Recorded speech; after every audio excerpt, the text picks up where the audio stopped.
Bismillahirrahmanirrahim.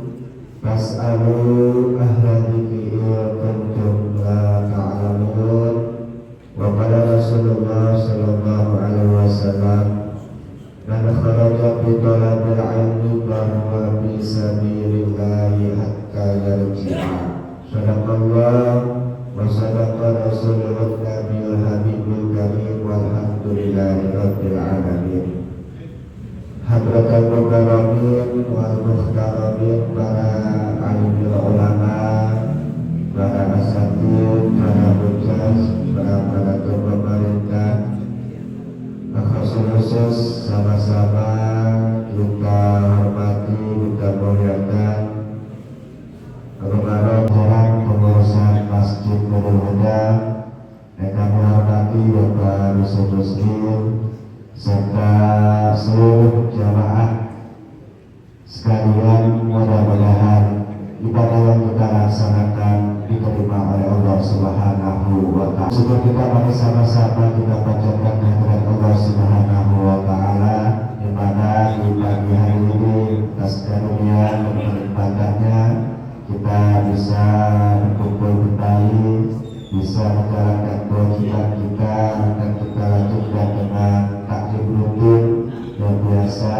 Sabtu pagi kita laksanakan. Mudah-mudahan ini semua bisa mengantarkan kita kepada keridhaan Allah Subhanahu wa Ta'ala. Selawat semoga selalu tercurah limpah pada Nabi Muhammad sallallahu alaihi wa alihi wasallam.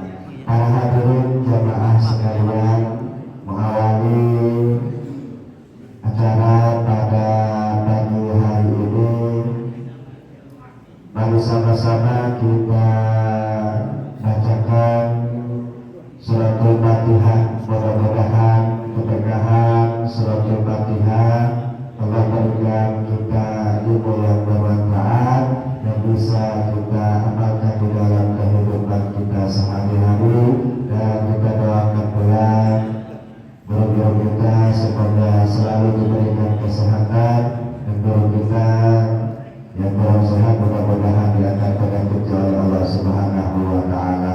Alhamdulillah wa tuqaddatu salihah la hadratu Nabi Muhammadin sallallahu alaihi wasallam. Qad sabbiya bi mu'jizatil Fatihah. A'udzu billahi minasy syaithanir rajim. Bismillahirrahmanirrahim. Alhamdulillahi rabbil alamin. Arrahmanirrahim. Maliki yaumiddin. Iyyaka nasta'in. Ihdinas siratal mustaqim. Siratal ladzina an'amta 'alaihim ghairil maghdubi 'alaihim waladdallin. Amin amin ya rabbal alamin. Bismillahirrahmanirrahim. Assalamualaikum warahmatullahi wabarakatuh.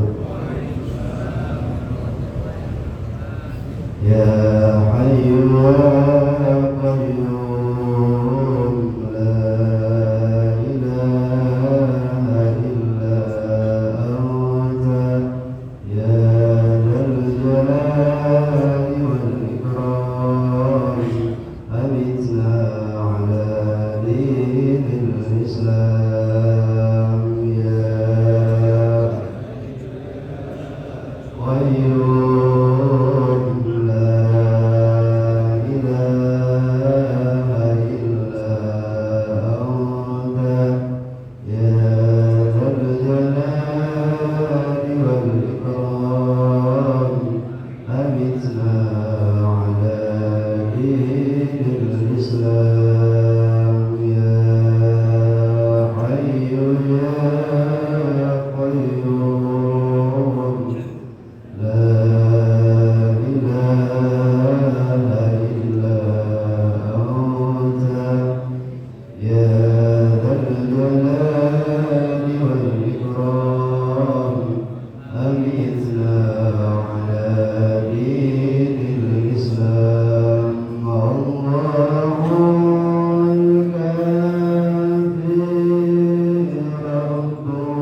Khusus kehadapan yang sama-sama kita cintai dan Allah muliakan, kehadapan seluruh para guru-guru, para tuan-tuan guru yang dirahmati Allah Subhanahu wa Ta'ala.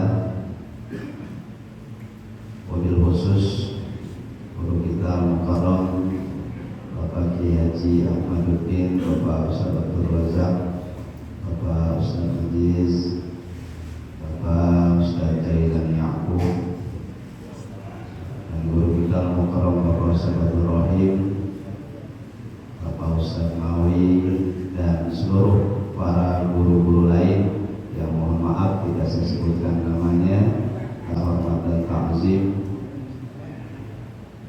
pengurus PKM daripada Masjid Nurul Huda, para jamaah subuh gabungan yang dirahmati Allah. Mudah-mudahan kita semua selalu berada dalam keadaan sehat walafiat, panjang umur, dalam lindungan dan naungan rahmat Allah Subhanahu wa Ta'ala. Pertama-tama mari sama-sama kita bersyukur kepada Allah Subhanahu wa Ta'ala atas limpahan rahmat, nikmat, taufik serta hidayah kita bisa kumpul di tempat yang mulia ini, di tempat yang penuh barokah ini, dalam rangka melakukan rutinitas kita, yakni jamaah subuh gabungan. Mudah-mudahan kumpulnya kita di tempat yang mulia ini mendapatkan keridhaan dari Allah Subhanahu wa Ta'ala. Salawat serta salam semoga tercurah limpahkan kepada junjungan alam Nabi besar baginda Nabi Muhammad sallallahu alaihi wasallam. Hadirin jamaah rahimakumullah, mari sama-sama kita lanjutkan ta'lim kita, pembacaan kitab Suratul Tauhid. Namun sebelumnya mari sama-sama kita bacakan satu buah surah Al-Fatihah. Kita khususkan teruntuk pengarang, penyusun, penyarah, dan kita khususkan teruntuk guru-guru kita, untuk orang tua kita. Mudah-mudahan pahalanya Allah sampaikan kepada mereka dan Allah kembalikan keberkahannya untuk kita. Semoga Allah berikan kita kemudahan di dalam memahami apa-apa yang akan disampaikan, dan mudah-mudahan Allah berikan kita kemudahan pula di dalam mengamalkannya. Ala hadhihi niyyah wa ala kulli niyyatin shalihah wa ila hadratin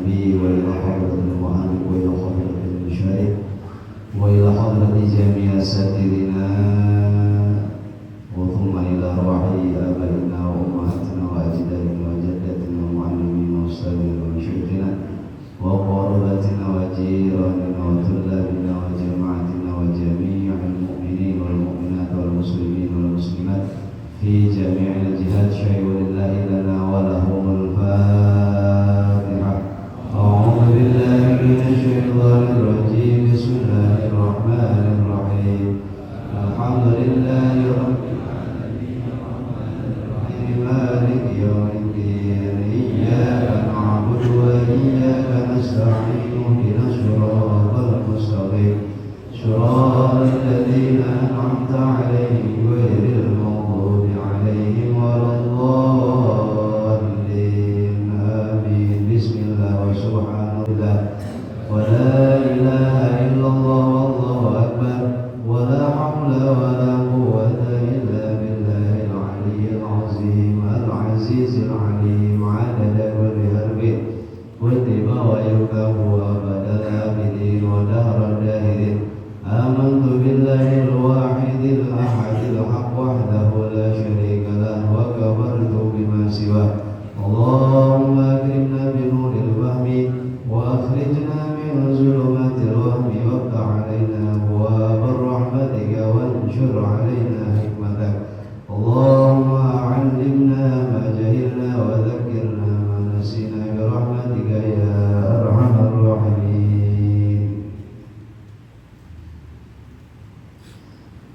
Bismillahirrahmanirrahim. Faslun wa min ma'asil aini an-nazru ila nisa'il ajnabiyyati wa kadha nazruhunna ilaihim wa nazrul awrati fa yahrumu nazrul rajuli ila syai'in min badanil mar'atil ajnabiyyah ghairul halilati wa yahrumu 'alaiha kashfu syai'in min badaniha bi hadrati man yahrumu nazruhu ilaiha. Paslun bermula ini itu satu pasal. Wa min ma'asil aini, dan setengah dari kemaksiatan mata. An-nazru ilan nisa'i, itu memandang ilan nisa'il ajnabiyati, kepada perempuan-perempuan yang ajnabi. Wa kadza nazruhunna, dan seperti begitu juga haram nazruhunna, memandang mereka nisa'ul ajnabiyah ilaihim, kepada mereka rajul. Satu pasal menjelaskan masalah-masalah kemaksiatan bangsa mata. Kalau kita tarik kepada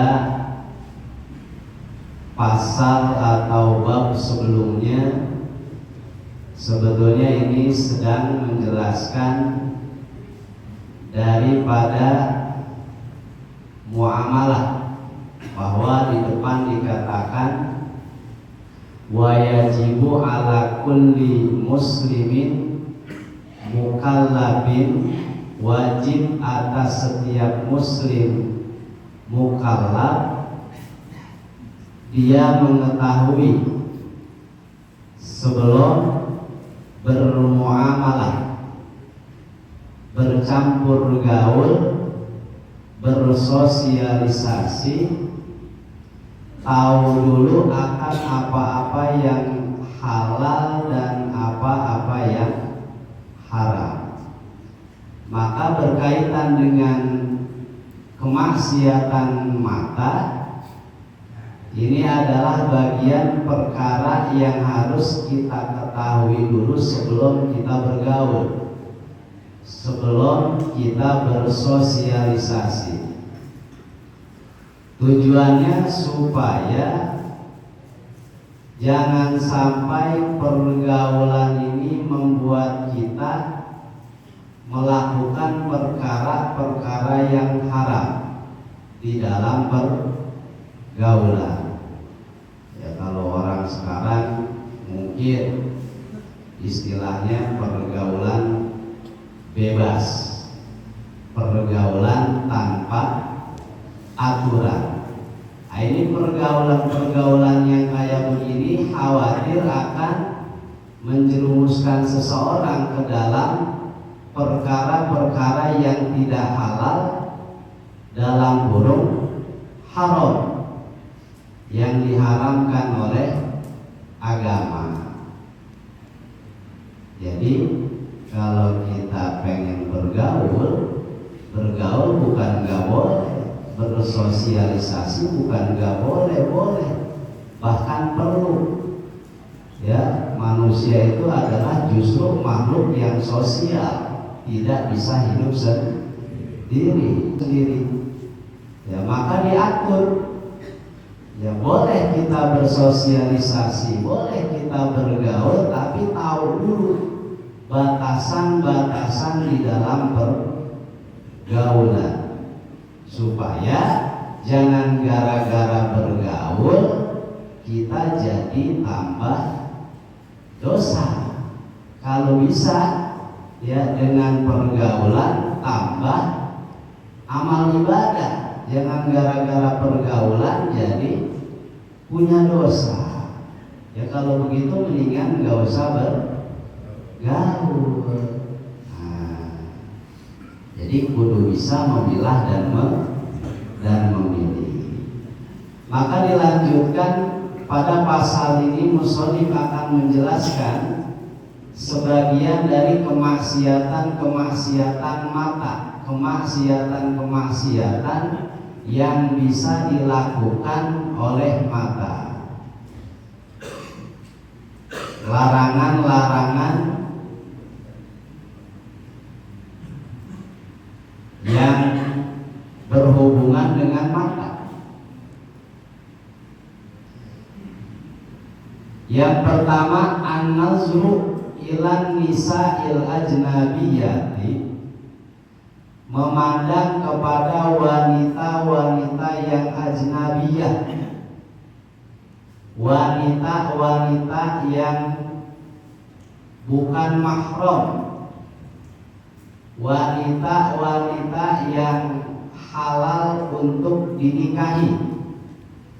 Memandang wanita-wanita yang bukan mahram, memandang wanita-wanita yang halal untuk dinikahi, ini adalah bagian dari kemaksiatan mata. Jadi nggak boleh, ya. Kalau aturan agama, aturan syariat nggak boleh, ya. Bergaul boleh, tapi jangan sampai, ya, mandang tuh, ya, balik lewat lagi mandangnya.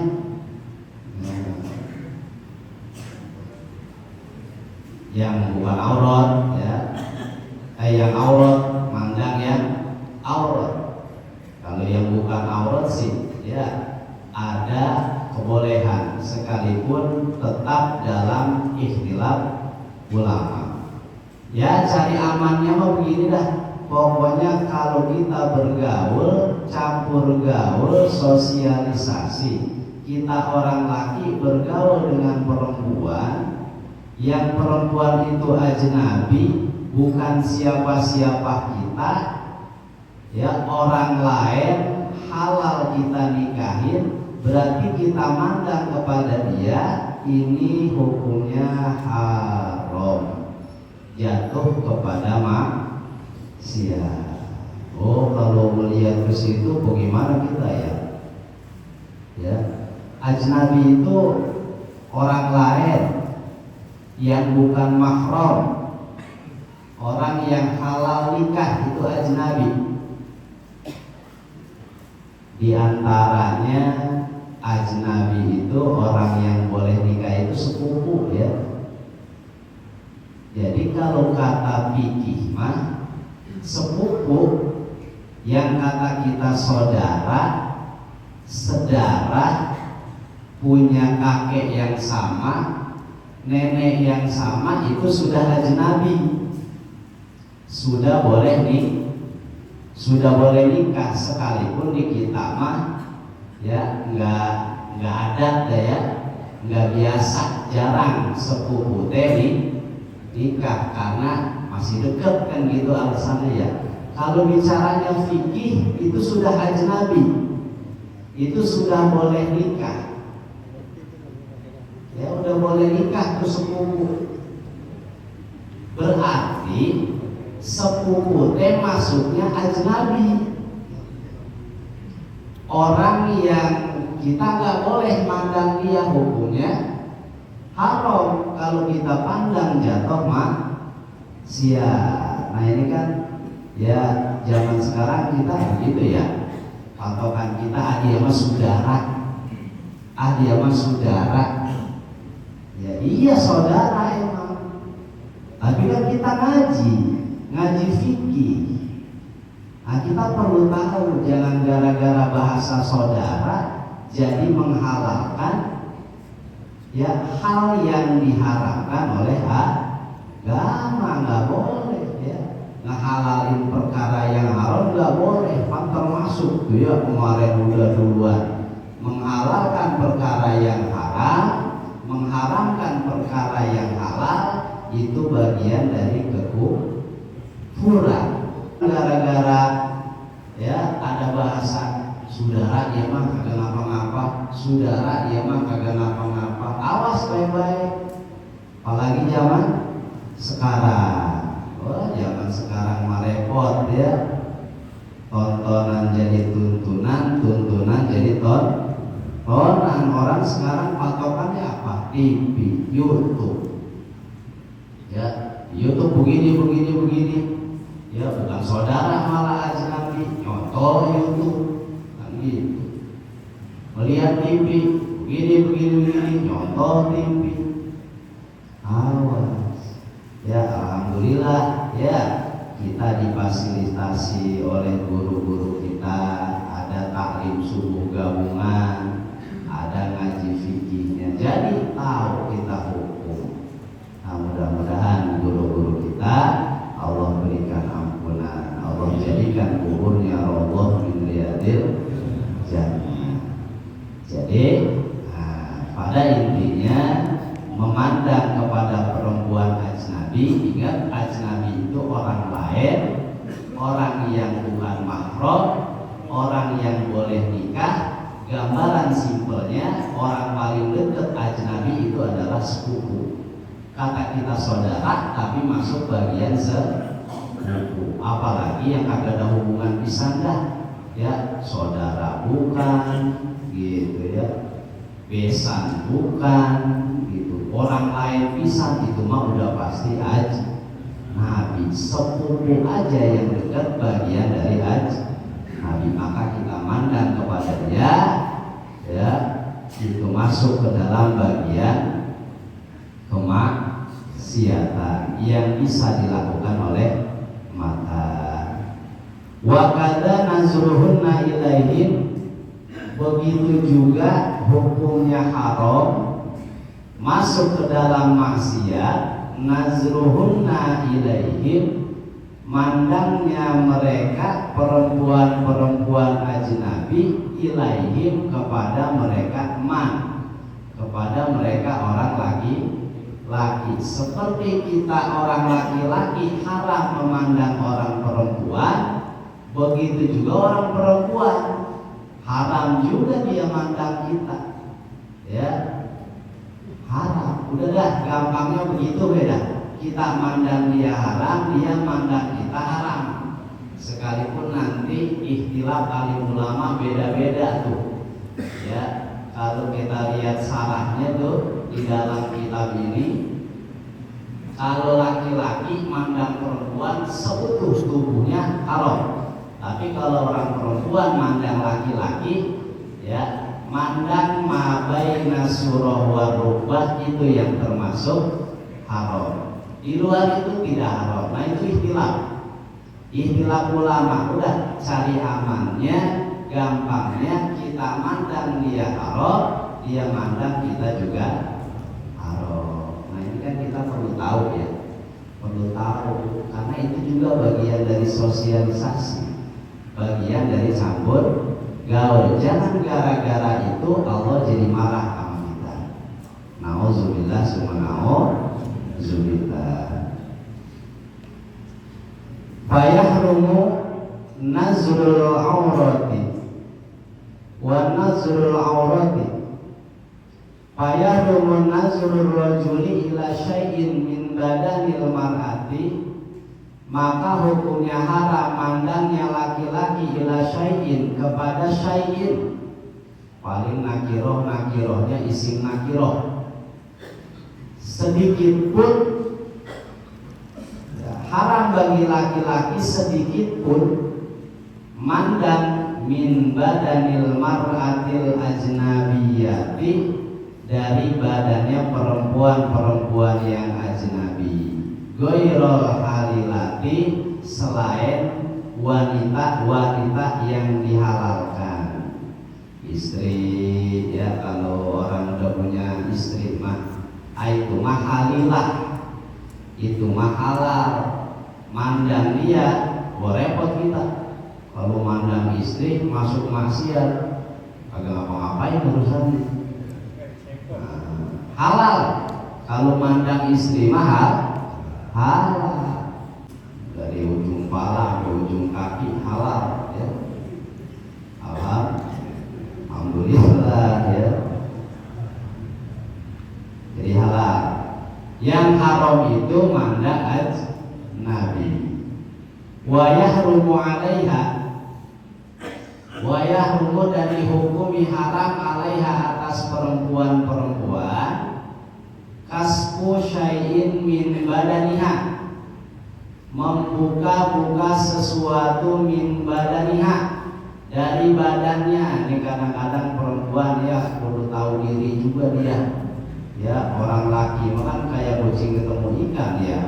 Melihat orang perempuan deh, mana romannya bagus dikit, gitu ya, terus itu mata menyerotok wae. Jadi perempuannya juga perlu tahu diri. Bahkan ada hukumnya buat mereka perempuan, dia membuka-buka auratnya sedikit pun min badaniha, dari badannya, di hadrati man yahrumu nazruhu ilaiha, di hadapan orang yang haram mandang dia, itu hukumnya haram. Maka kita perlu tahu juga ya, patokan aurat ya, perlu tahu juga. Kalau laki-laki kan patokan auratnya itu mabaina surah wal rukbah, anggota tubuh yang ada di antara pusar dan dengkul, itu aurat laki-laki.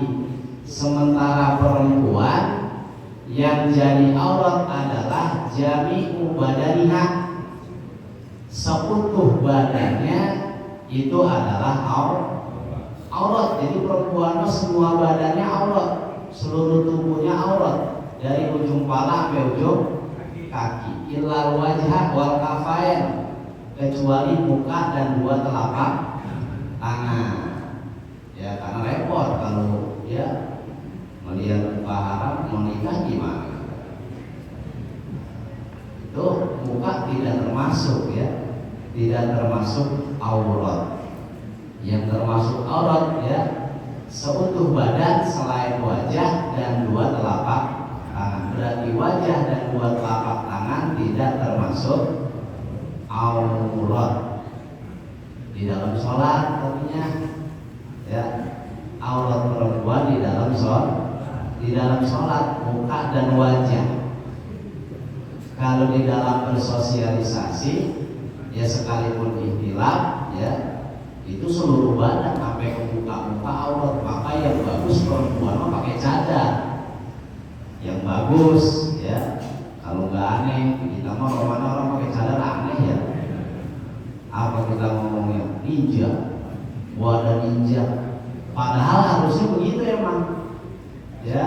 Udah cukup mata aja yang kelihatan ya. Tangan ya, perlu apa sih sama tangan ya?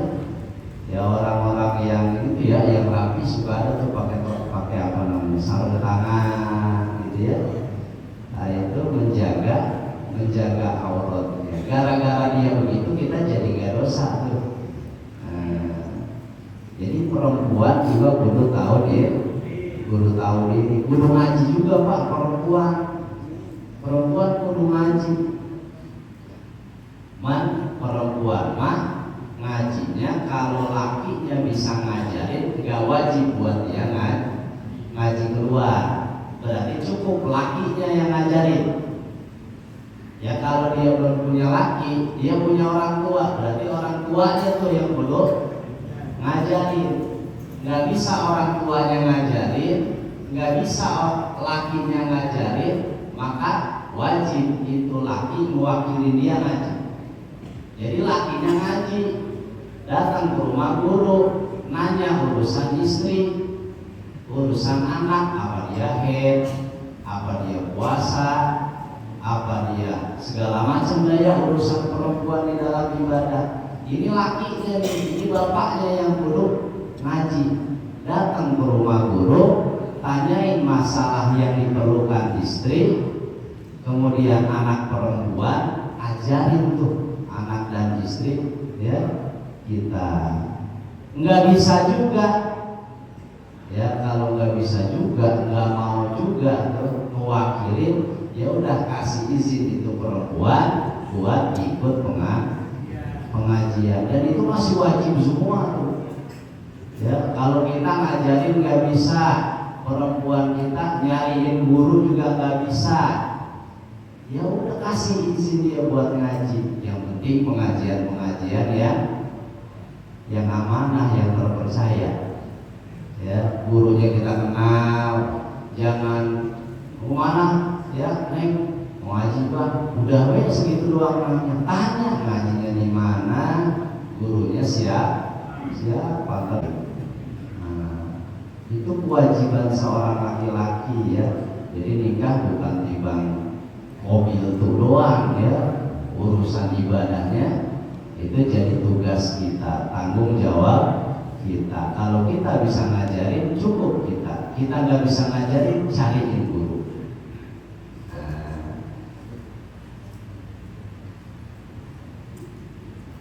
Jadi untuk perempuan haram buat dia menampakkan auratnya di hadapan orang-orang yang haram memandang dia, ajnabi ya.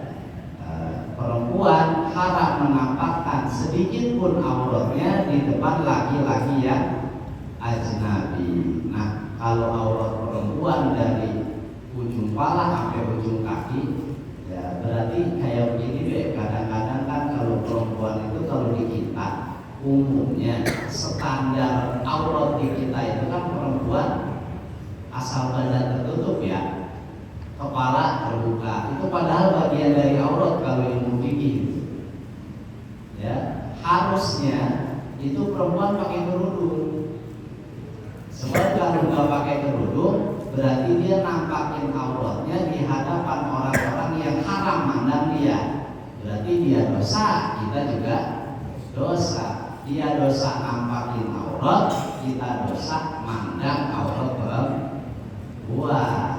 Nah ini dari perempuan-perempuannya juga ya. Nah, harus tahu diri juga perempuan. Lumayan ya, siap juga ya. Nah, kita lanjutkan. Untuk hari ini kita cukupkan. Mudah-mudahan sedikit ya bisa dimengerti ya. Mudah-mudahan manfaat buat kehidupan kita sehari-hari. Mohon maaf atas segala kekurangan dan mohon disoalkan oleh guru-guru ya, untuk yang kurang-kurang yang mudah-mudahan disoalkan. Saya akhiri, wallahul muwaffiq ila aqwamit thoriq. Assalamualaikum warahmatullahi wabarakatuh.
Assalamualaikum warahmatullahi wabarakatuh. Bismillahirrahmanirrahim. Alhamdulillahirabbil alamin. Allahumma shalli ala sayyidina Muhammad wa ala ali sayyidina Muhammad. Qala Allah ta'ala fi kitabil karim wa billahi minasyaitonir rajim. Yarfa'illahu alladhina amanu minkum wal ladzina utul ilma darajat. Subhanallah. Hadratil mukarramin, para alim ulama, para kiai, para asatidz, para masyarakat yang saya hormati, semoga dimuliakan Allah Subhanahu wa taala. Keluarga besar Masjid Darul Huda,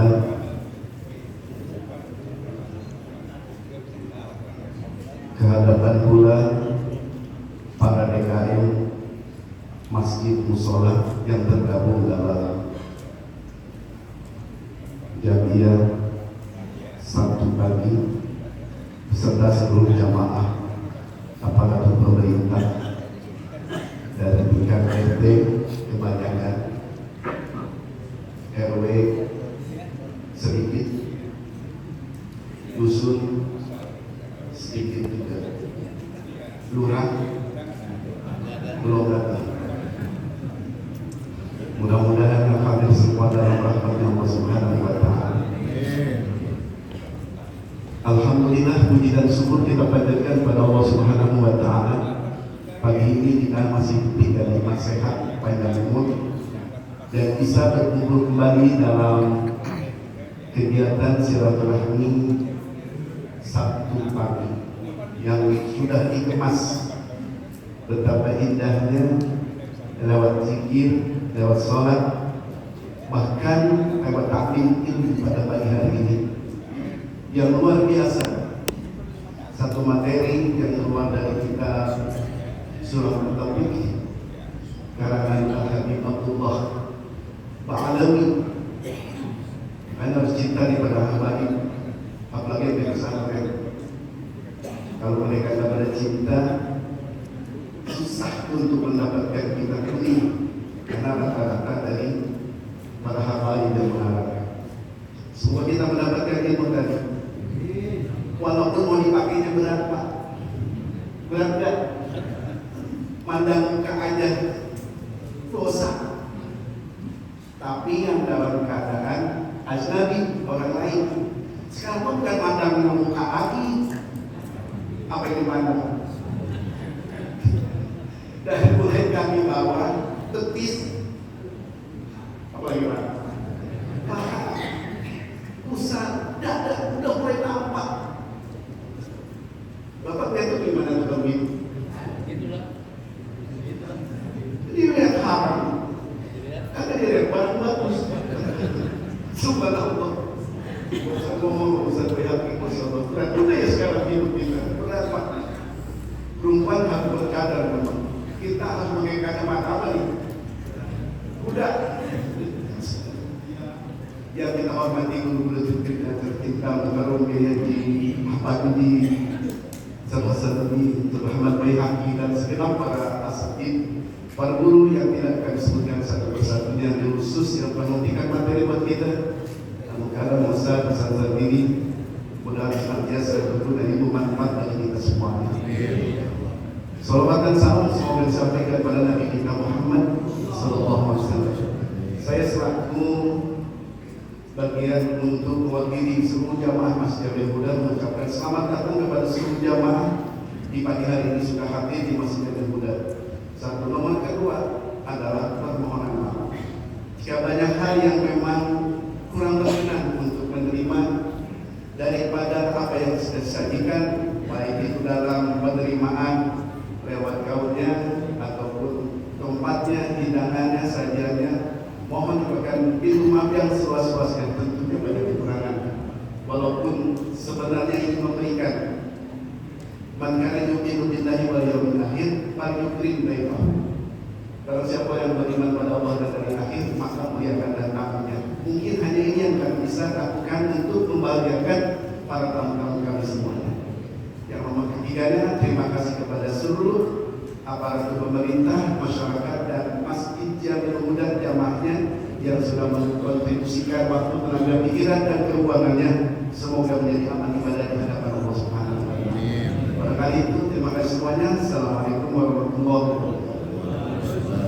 Para hadirin jamaah sekalian, tingkat acara selanjutnya yaitu pengumuman bahwa undangan taklim MUI Desa Susukan bulan Juni nanti malam di Masjid Villa Citayam RW 11 Desa Susukan. Mohon nanti malam pengajian rutin Syariah MUI tingkat Desa Susukan ditempatkan di Masjid Villa Citayam RW 11 Desa Susukan. Di sini ngajak belok kanan ya, tunggu duren itu masuk dalamnya. Mudah-mudahan sehat. Luangkan waktu nanti malam kita berkumpul kembali dalam taklim syariah MUI tingkat Desa Susukan. Dan jadwal selanjutnya bahwa subuh gabungan Sabtu pekan depan ditempatkan tanggal 13 Juni 2026 ditempatkan di Mushola Al-Muhajirin Perumahan Royal Citayam, Kampung Duren Baru, RT 5 RW 6. Ya.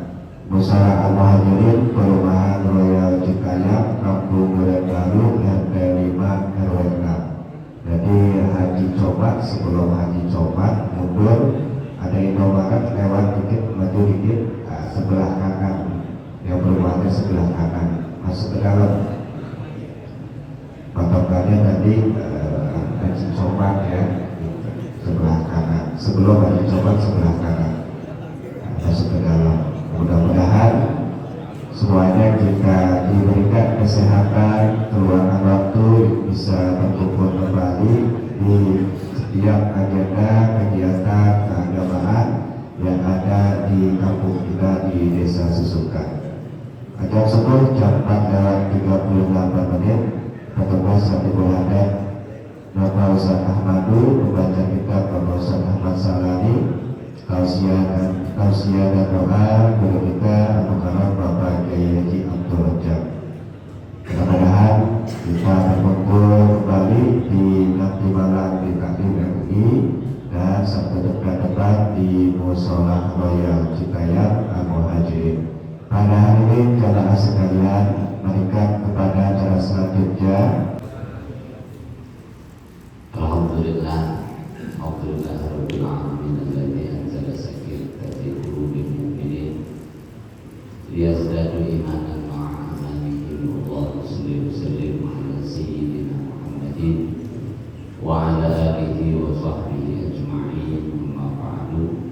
Hadratul mukarramin wal muhtaramin wal asatidz wal alim ulama wal nuzul khusus mukarram wal muhtaram guru kita yang mulia Haji Ahmaduddin Ta'ala Fitri Hayati, mukarram wal muhtaram Ustaz Abdul Razak, mukarram wal muhtaram Ustaz Hasanuddin, dan seluruh para asatidz dan alim ulama, juga tidak lupa mukarram Haji Imam Soleh Syahari, mukarram Haji Abdul Rahim selaku ketua daripada MUI subuh gabungan, dan seluruh para alim ulama, para aparatur pemerintah, RT, RW, dan seluruh jemaah yang semoga kita selalu dibahagiakan Allah Subhanahu wa Ta'ala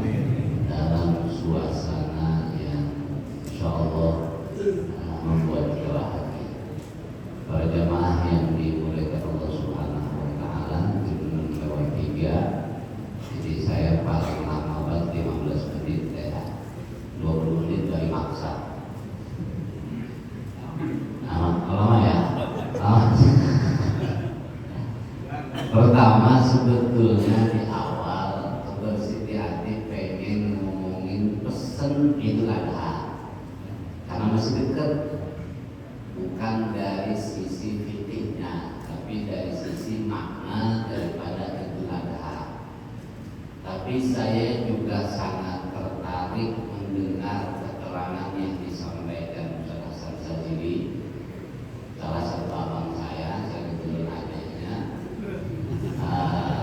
Apa yang beliau sampaikan terkait dengan fikihnya ya, bukan isinya, tapi isinya itu jadi memantik, jadi kejutan.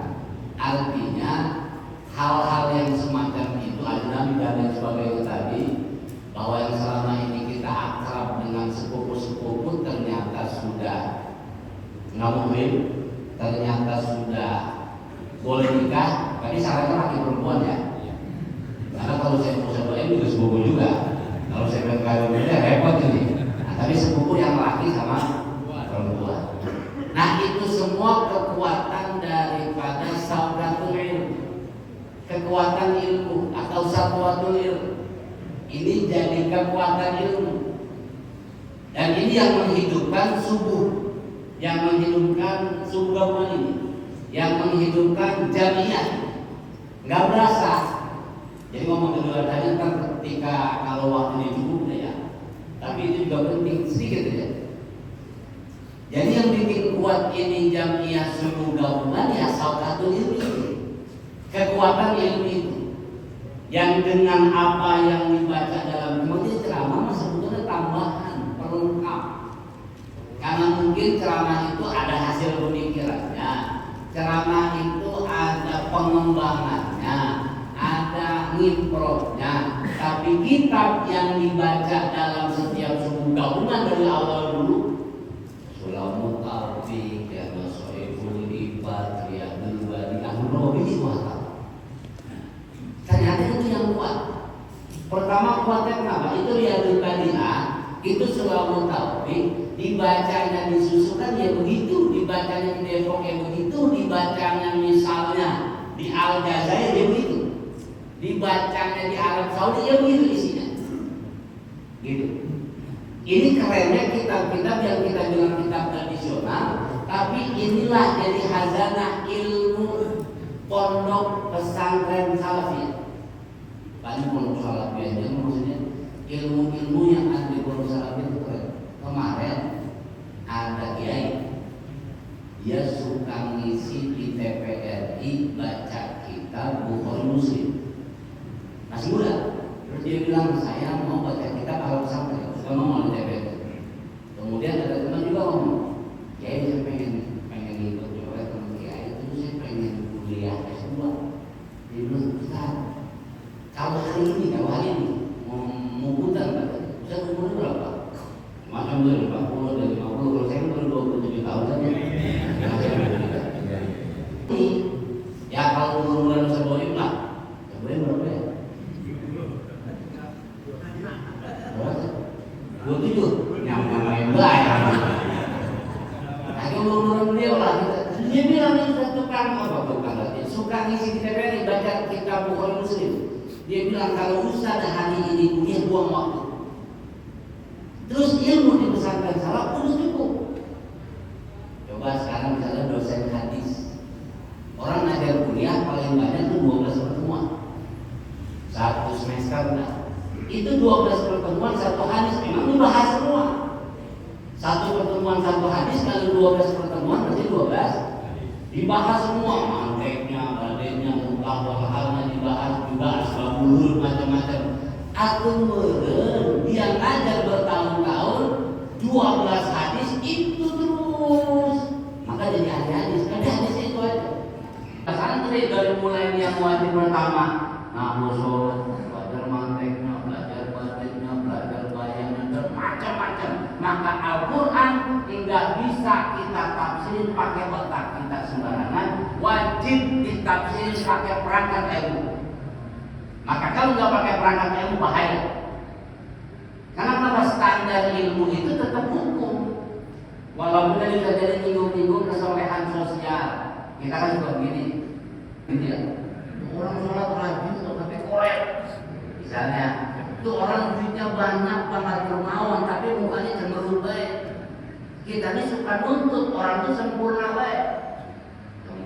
Padahal kadang-kadang kita nuntut nggak sempurna. sempurna itu pilihan kita. Pilihan, coba. Kita kawin sama diri kita. Kira-kira pilihan kita, pilihan orang tua kita, apa pilihan guru kita? Begitu ya. Ntar di pertengahan jalan udah kawin 5 tahun, 7 tahun, bini dari cerewet. Kita kan curhat tuh dari dulu, curhat orang tua. Bapak Masya Allah bini saya udah sabar anak ini. Saya udah sabar dan bini cerewet. Kalau mau dibalikin, tak pilihan lu. Lalu mau pilihan lu komplain. Sama misalnya kita nggak cocok misalnya ya, ini kan guru-guru satu-satunya manusia semua. Ada yang robot nggak? Ada yang malaikat nggak? Apa ya? Namanya manusia pasti ada salah, ada benar. Nah kita suka nuntut kalau Ustaz wajib benar 100%. Apa bukan malaikat? Kalau Ustaz itu salah, pertama bisa jadi dia benar salah karena dia memang manusia. Atau kedua kita yang salah, mengustadkan yang harusnya bukan. Nah itu kan masalahnya ya. Ada ketakutan Ustaz sih begitu, lah katanya manusia. Atau dari pertama situ yang pilih dia jadi guru. Begitu dia salah kita komplain. Katanya di situ kalau bisa kalau mengasih tahu gurunya, kenal gurunya, artinya kenal sama guru, ngajinya di siapa, ilmu apa yang dibaca. Jadi nggak main ngaji baik. Maka sekarang jadi bahaya kalau udah patokannya medsos, kita nggak tahu jelas, ada komplain. Udah tahu kenal ustaznya di TV, kenal ustaznya di YouTube, kita yang nggak pernah ngaji yang ini juga komen. Akhirnya jadi sono ribu, ayo siapa kita salah ya? Iya, kita nganggur baik paham apa sih ya? Paham ya? Nah ini namanya satu. Ini kagak berasa Pak nih. Berarti siang ini kereken santri. Alhamdulillah. Di bapak-bapak kereken santri, ngajinya tidak santri. Tapi ini yang jadi kuatnya santri. Kita kagak selalu harus minta dukungan ke pemerintah, tidak. Tapi kita paksa pemerintah biar terima. Cara kesantrian mana? Kita kuatin keilmuan. Kan ini suku gabungan kita apa melen dulu di musolanya Bapak Nani. Saya ingat kita 11 orang. Kita masih kecil kagak ngerti. Tapi kalau lihat kayak sekarang, misalnya kumpul ini dari Tarakan Jati ujung sampai Lembah ujung. Dan yang paling keren, mau ini ceritanya, nah saya mau ibu lah, yang apa berangkat di sini, aman yang datang dari mana-mana kemari, kumpul bareng di suku gabungan, diikat ilmu lewat ilmu kesantrian, itu kita pun alhamdulillah. Nah, maka ini standar-standar ilmu. Jadi apa ya? Ilmu itu patokannya tetap halal dulu, akhlak dulu, tapi tetap dalam konteks ilmu apa? Benar apa enggak benar? Halal apa haram? Contoh, Pak orang bagusan bohong apa bagusan jujur?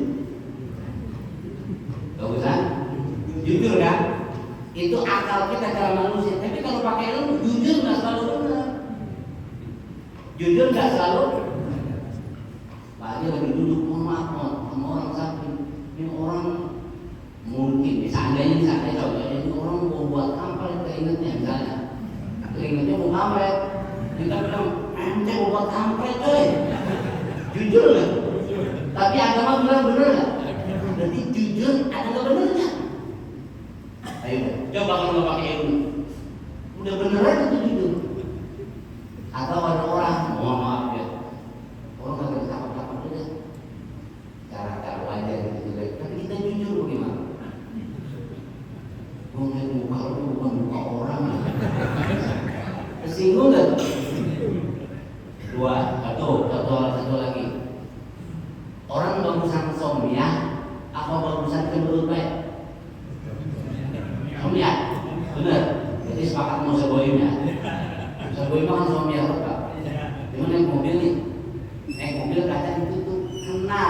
ngelihat orang kenal aku dulu buka kaca.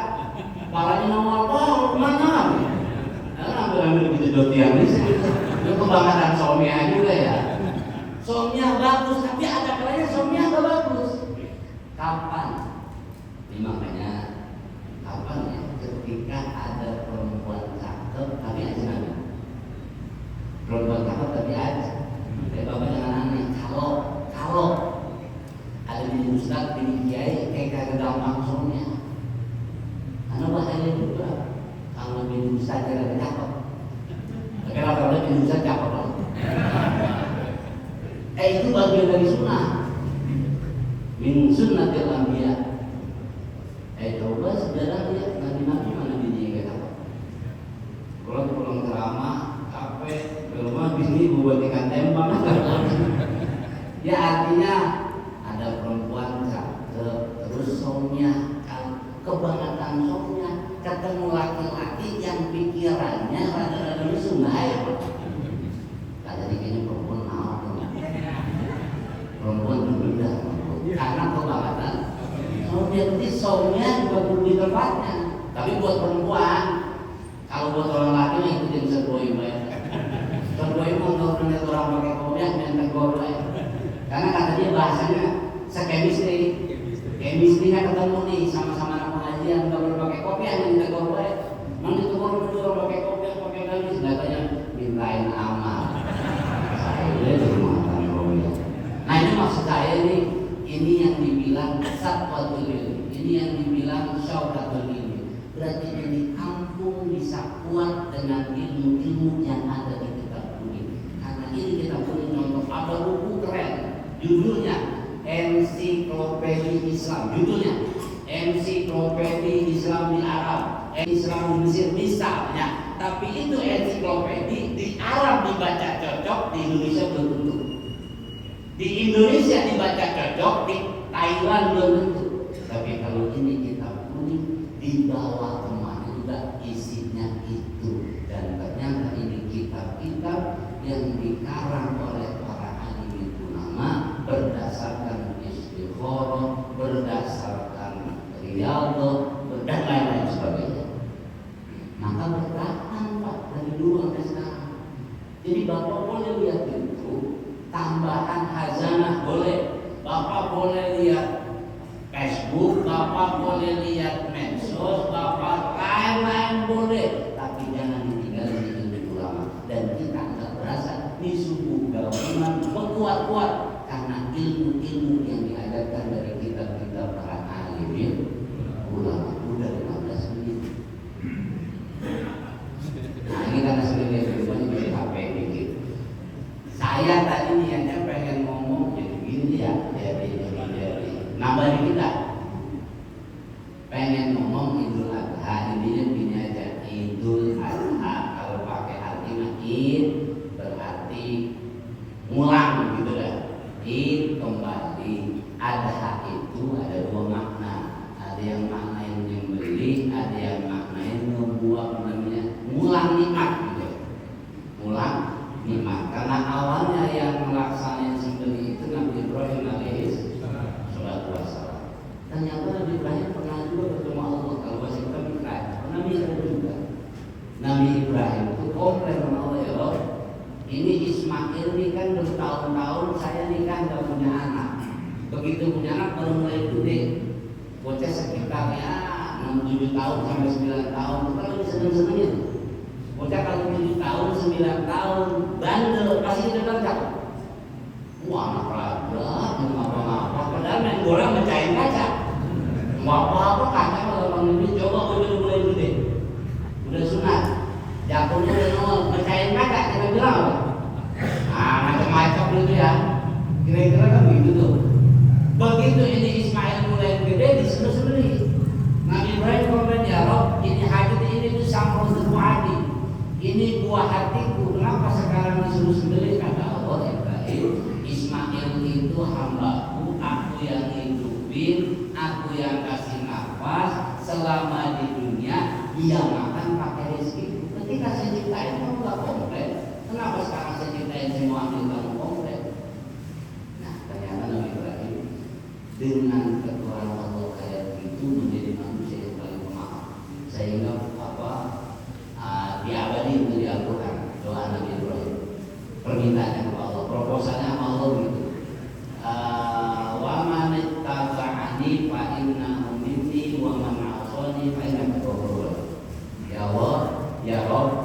seandainya manusia ini ngikutin aku, maka dia bagian dari golongan. Tapi kalau dia maksiat, sesungguhnya engkau maha pengampun. Padahal awal-awal Nabi Ibrahim ketika ngobrol sama Allah, udah Ibrahim, ini ada orang yang baru, ada orang suka kagak mau sembahyang, sama masih gede, sama susah gede.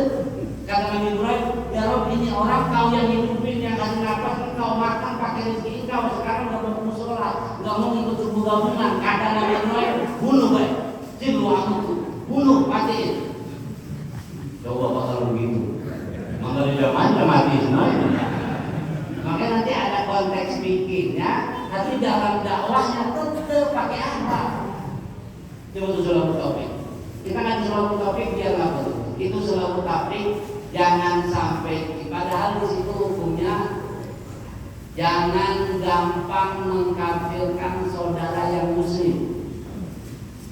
Jangan mengkafirkan saudara yang muslim. Ada orang jarang ke masjid, jarang ke pengajian. Bagusnya kita omelin apa kita ajak? Benar. Tapi kita suka ngomel ya.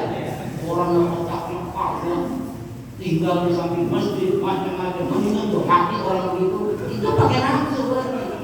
Maka kadang-kadang menggampang, dikit-dikit neraka, dikit-dikit neraka, dikit-dikit neraka. Yang saudara dia, memang saudara punya babat dia. Kalau udah begitu kita lama-lama lupa, kalau itu dikuatin lagi di dalam, bisa jadi teroris lama-lama.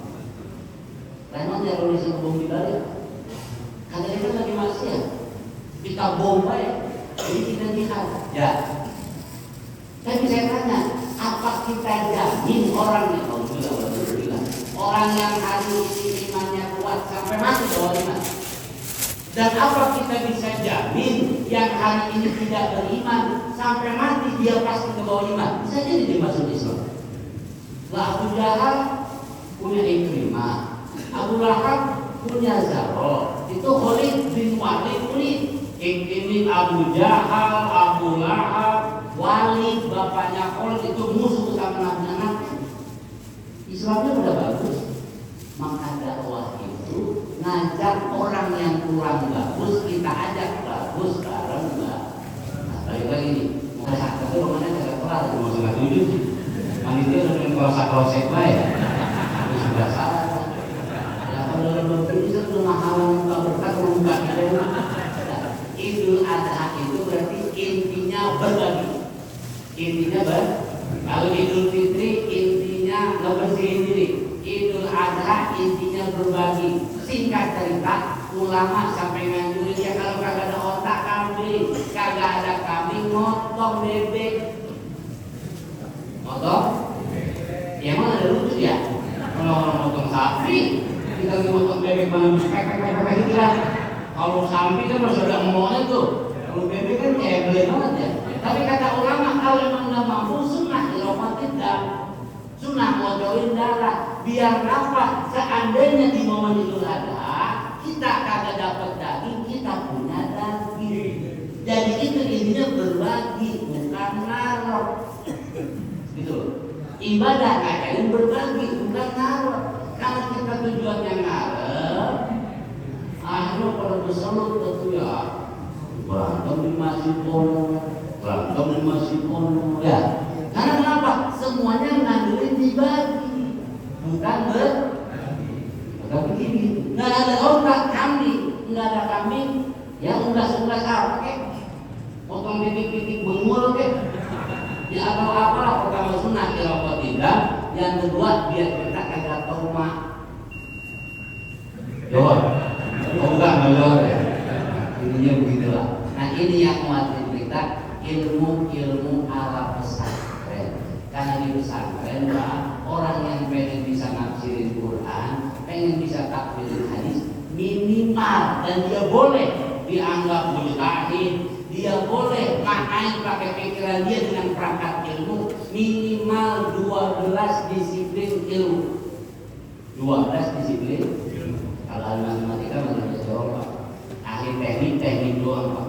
Ahli apa lagi bahasa doang. Tapi kalau bocah santri yang pengen mahamin makna Al-Quran dan makna hadis minimal 12 disiplin ilmu. Jadi nafsu baru awal. Semuanya Jadi nggak gampang untuk bisa baca kitab itu, pondoknya lama juga. Nah, pesantren kilat dan baca kitab gitu ceritanya. 30 hari Ramadannya, itu juga kalau baru seminggu keren. Maka ini memuat, jadi kita buat ini sebetulnya ceramahnya tambahan, ceramahnya kalau lengkap. Tapi intinya baca kitabnya, itu biar kita pahamin kitab kuning itu secara utuh, bukan dibaca doang. Bagaimana cara bisa bacanya, bagaimana bisa ngarangnya, bagaimana lihatnya. Rata-rata ulama ngarang kitab selama tulis nggak boleh nggak pakai wudhu, nggak boleh nggak pakai. Kita jangan ngarang kitab, nyolek ini dalam wudhu. Yang bagus mau nyolek wudhu, selesai wudhu. Kita kan mulai capek berarti dulu ya. Wudhu dulu sampai begitu. Kurang lebih mohon maaf, mudah-mudahan ada manfaatnya. Wallahu muwaffiq ila aqwamit thoriq. Assalamualaikum warahmatullahi wabarakatuh. Al-Fatihah. A'udzubillahi minasyaitonir rajim. Bismillahirrahmanirrahim. Alhamdulillahirabbil alamin arrahmanir rahim maliki yaumiddin. Iyyaka na'budu wa iyyaka nasta'in. Ihdinas mustaqim shiratal ladzina an'amta 'alaihim ghairil maghdubi 'alaihim waladdallin. Amin ya rabbal alamin. Rahmanir rahim wa rahim. Al-Fatihah. Ruhi sirrul Fatihah wa bi mu'jizatil Fatihah subhanahu masani an taftah lana kulla khair wa tafadhal 'alaina bi kulli khair wa tu'amilana mu'amalaka ahli khair wa tahfazana bi adyanina wa anfusina wa amwalina min kulli fitnatin wa shurur innaka 'ala kulli shay'in qadir. Rabbana hab lana min azwajina wa dhurriyyatina qurrata a'yun waj'alna lil muttaqina imama. Rabbana ya Allah atina fid dunya hasanah fil akhirati hasanah wa qina adzabannar. Subhana rabbika rabbil izzati amma yasifun. Salamun alal mursalin walhamdulillahi rabbil alamin.